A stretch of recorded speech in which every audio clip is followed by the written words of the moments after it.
Remember the swine flu scare of 1976? That was the year the U.S. government told us all that swine flu could turn out to be a killer that could spread across the nation. And Washington decided that every man, woman, and child in the nation should get a shot. Well, 46 million of us obediently took the shot.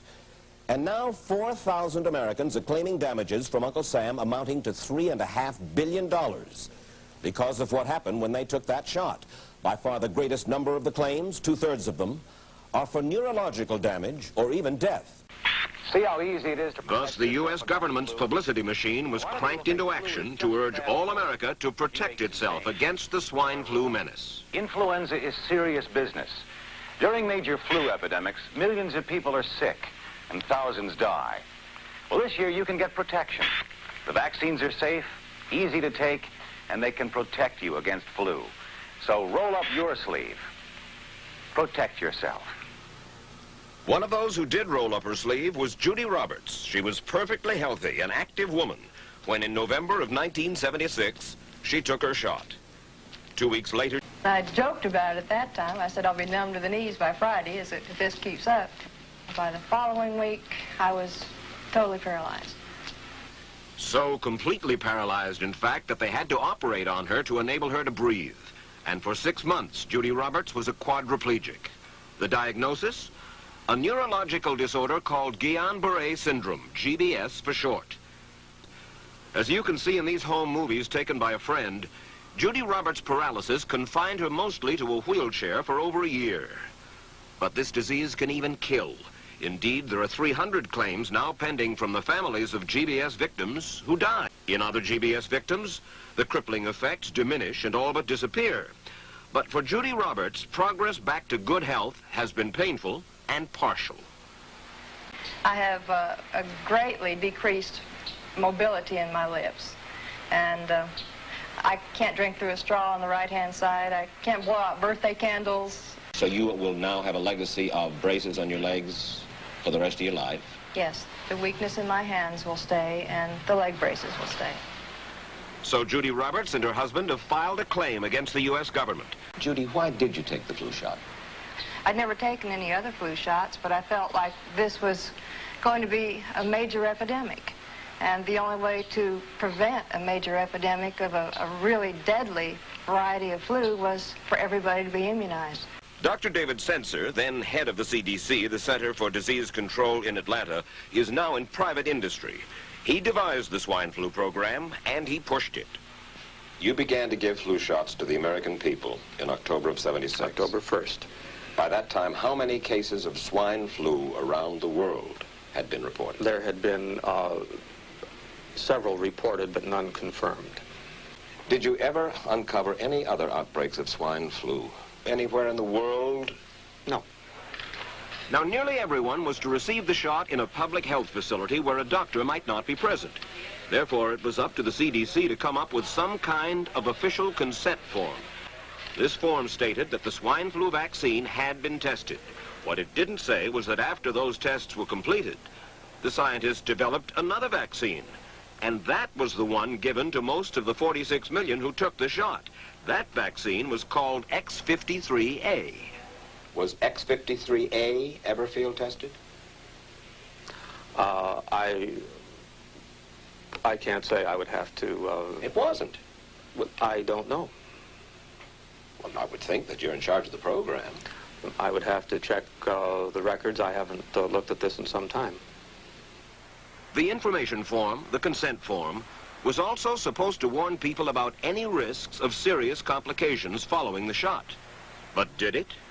No, I had never heard of any reactions other than a sore arm, fever, this sort of thing. Judy Roberts' husband, Gene, also took the shot. Yes, I looked at that document. I signed it. Nothing on there said I was going to have a heart attack or I can get Guillain-Barré, which I never heard of. What if people from the government, from the Center for Disease Control, what if they had indeed known about it? What would be your feeling? They should have told us. Did anyone ever come to you and say, you know something, fellas? There's the possibility of neurological damage if you get into a mass immunization program? No. No one ever did? No. Do you know Michael Hatwick? Yes. Dr. Michael Hatwick directed the surveillance team for the swine flu program at the CDC.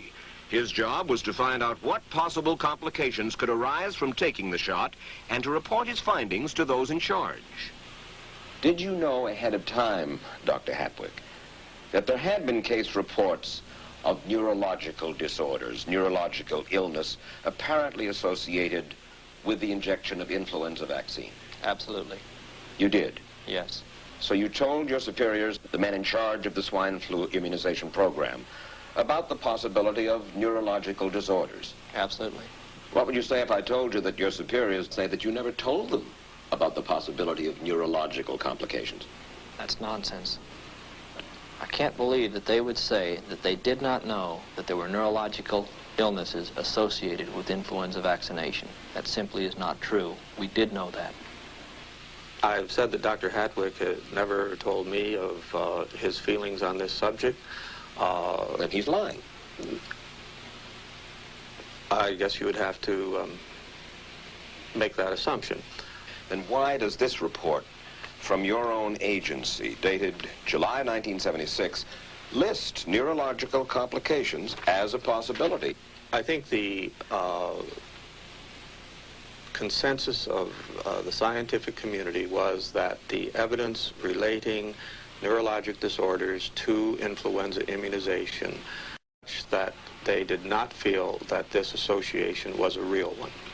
You didn't feel it was necessary to tell the people that information? I think that over the years we have tried to inform the American people as fully as possible. As part of informing Americans about the swine flu threat, Dr. Sensor's CDC also helped create the advertising to get the public to take the shot. Let me read to you from one of your own agency's memos planning the campaign to urge Americans to take the shot. The swine flu vaccine has been taken by many important persons, he wrote. Example, President Ford, Henry Kissinger, Elton John, Muhammad Ali, Mary Tyler Moore, Rudolph Nureyev, Walter Cronkite, Ralph Nader, Edward Kennedy, etc., etc. True? I'm not familiar with that particular piece of paper, but I do know that at least of that group, President Ford did take the vaccination. Did you talk to these people beforehand to find out if they planned to take the shot? I did not know. Did anybody? I do not know. Did you get permission to use their names in your campaign? I do not know. Mary, did you take a swine flu shot? No, I did not.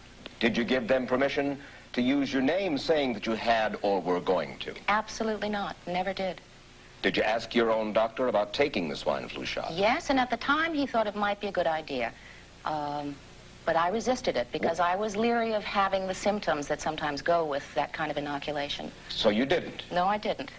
Have you spoken to your doctor since? Yes. And? He's delighted that I didn't take that shot. You're in charge. Somebody's in charge. This is your advertising strategy that I have a copy of here. I think the government knows it's wrong. I am a little more adamant in my thoughts than my wife is, because I told Judy to take the shot. She wasn't going to take it, and she never had shots. And I'm mad with my government because they knew the facts, but they didn't release those facts because if they had released them, the people wouldn't have taken. And they can come out tomorrow and tell me there's going to be an epidemic, and they can drop off like flies next to me. I will not take another shot that my government tells me to take.